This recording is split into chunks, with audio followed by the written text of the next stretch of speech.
Assalamualaikum warahmatullahi wabarakatuh. Sesuai janji saya di video sebelumnya, saya akan ngebedah soal electroplating. Tanpa rahasia, ini saya sedang membuat cairan. Salah satu diantaranya untuk electroplating yaitu cairan nikel. Ini yang paling penting dalam electroplating chrome, cairan nikel. Bahan-bahannya yaitu nikel sulfat. Tadinya sama saya nggak kepikiran mau dibikin konten atau video, soalnya ya tadinya mau langsung bikin aja. Tadi istri ngingetin katanya videoin, ya udah sekalian saya videoin. Kan saya juga punya janji di video sebelumnya mau ngebedah semua cairan nikel buat electroplating. Bahan-bahannya apa saja? Nah, ini nikel sulfat yang bentuknya udah kristal, udah saya cairin. Komposisinya 300 gram per liter. Terus ada di sini boric acid.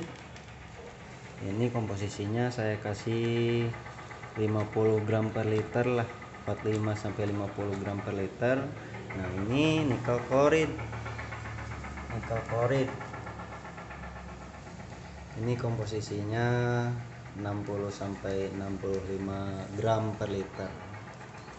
Dan ini cairan utamanya nikel klorid, boric acid sama nikel sulfat. Nah, ini cairan vitaminnya atau pengkilapnya, Brightener. Ini Brightener MU atau Karir. Ini fungsinya untuk mengkilapkan. Nah, ini Brightener MN atau maintenance, sama juga fungsinya untuk mengkilapkan dan juga untuk mempercepat lah, untuk untuk melapisinya. Ini komposisinya. Terus kalau misalnya larutannya ada masalah, kayak seperti ada piting itu lubang ke dalam, kalau kayak pori-pori atau gimana, ini solusinya ini anti-pit atau anti-pitting. Pitting itu kan kayak gimana ya, kayak bercak, kayak lubang gitu, kayak pori-pori. Nah, ini nikel sulfat yang tadinya kristal udah saya leburkan. Nah, ini lagi dipanaskan untuk campurin ini boric acid sama nikel kloridnya, soalnya memang susah cairnya. Nah, ini nunggu panas dulu sebentar, nanti udah panas baru dimasukin. Nah, nanti udah bikin cairan nikel, nanti saya bikin cairan tembaga, bikin cairan chrome-nya juga.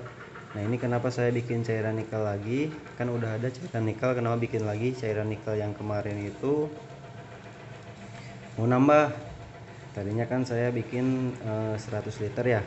Nah, sekarang saya mau nambah jadi 250 liter cairannya gitu. Makanya saya bikin lagi. Nah, ini yang udah dicairkan, kayaknya udah panas ini. Nah, ini namanya buat pemanas ya, buat pemanas kimia. Penting ini, jadi manasin nikel itu nggak bisa sama heater sembarangan. Ini namanya heater kaca. Heater kaca ini khusus buat electroplating, buat cairan kimia. Kalau misalnya heater biasa-biasa yang dari bahan besi atau stainless atau kuningan atau tembaga, nah yang gitu mah nanti si cairannya nanti terkontaminasi zat lain seperti zat besi, tembaga, dan lain-lainnya. Untuk jadi heaternya harus khusus, harus heater yang buat kimia. Nah, ini udah panas.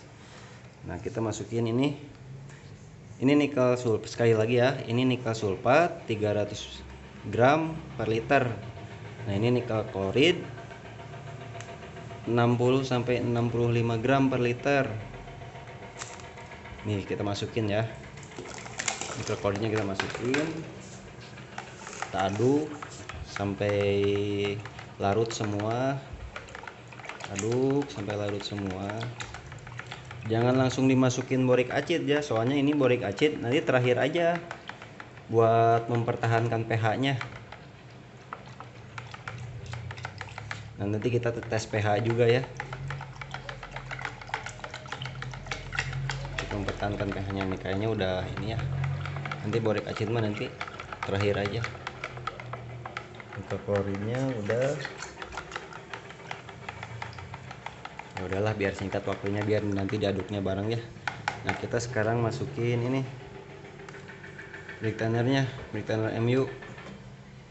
Ini dikira-kira aja, harusnya saya kasih 10 mili lah, dikira-kira aja 10 mili, sedikit aja. Bentar. Udah. Langsung kita masukin ini maintenance, briktanner maintenance atau MN. Sedikit, aduh kebanyakan, dah nggak apa-apa. Nah ini anti pit, nanti kalau misalnya kita coba dulu buat plating, kita coba dulu setrum ke media. Nah kalau misalnya media ada pittingnya atau ada masalah dalam cairan chromnya, melapisinya gimana gitu, baru kita masukin anti pin. Kalau misalnya bagus mah nggak usah dimasukin. Aduk terus sampai mencair. Nah kiranya udah tercampur rata semuanya,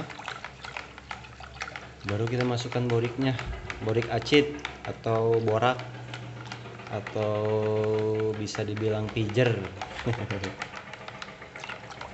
Pengawet lah, pengawet segalanya. Borik acid itu fungsinya buat mempertahankan pH.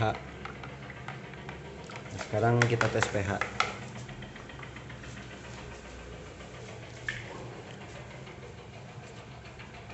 Tes pH dengan kertas biasa, kertas pH biasa. Bentar.